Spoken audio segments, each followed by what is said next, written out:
Street art, senseless vandalism, or a free view art gallery. Street art hasn't always reflected the specific interests of the artist who creates it, rather it has roots in sign graffiti. Graffiti as we know it today was first seen on the sides of subway cars in the New York City underground. The working class kids of the Bronx wanted a way of making themselves seen, and went about that by tagging their names on every visible public surface. Over time, graffiti spread to other countries around the world, and people began to see it not as an act of vandalism, but as an art form. Rather than signed and scribbled names, walls were being decorated with detailed and elaborate paintings, stencils, and murals. One French artist by the name of Gregos goes as far as to put up plaster replicas of his own face, pulling wild facial expressions like a tongue stuck out or a far too wide grin. You would almost think that Gregos is taunting his audience. Some other famous street artists include Space Invader, Stick, Shepard Fairey, and of course Banksy. All of these artists have very distinct styles that define their brand. Space Invader is known for both his small-scale and large-scale mosaic tile pixelation works of 1970s and 80s video game characters, whereas Stick keeps it traditional, with his spray can. Just 6 lines and a dot.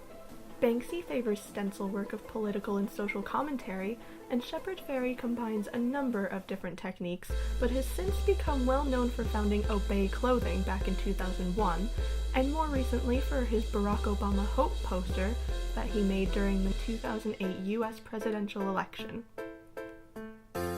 One thing they all have in common is that they all left their mark at one time or another in the East End of London, specifically the area surrounding historical Brick Lane. The area is rich with history, with roots of French Huguenots being driven out of France during the 17th century. Throughout the years, other immigrants have made Shoreditch their home. Notable populations of Irish, Jewish, and most recently Bangladeshi.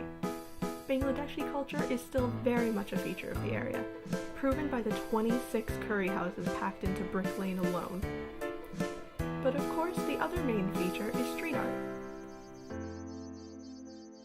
Looking high and low, there simply isn't a single part of a street that's not covered in street art. Most commonly you'll find stencils, spray can paintings, and even sculptures if you know where to look and you look hard enough. But the art form that dominates all others in sheer numbers is one you might not expect. Stickers. There are stickers absolutely everywhere. You will not find a bare street pole in the whole of Shoreditch. And it's easy to understand why. We sometimes forget that these street artists are actually taking a massive risk when they go out and paint a wall. So stickers are a fast and efficient way for them to leave their message in as many spaces as possible, and not to mention a whole lot less risky for if a cop were to come strolling along. Street art is growing and evolving around us, and most people may not even notice it's there, but it's an established movement that has shown it can withstand the test of time.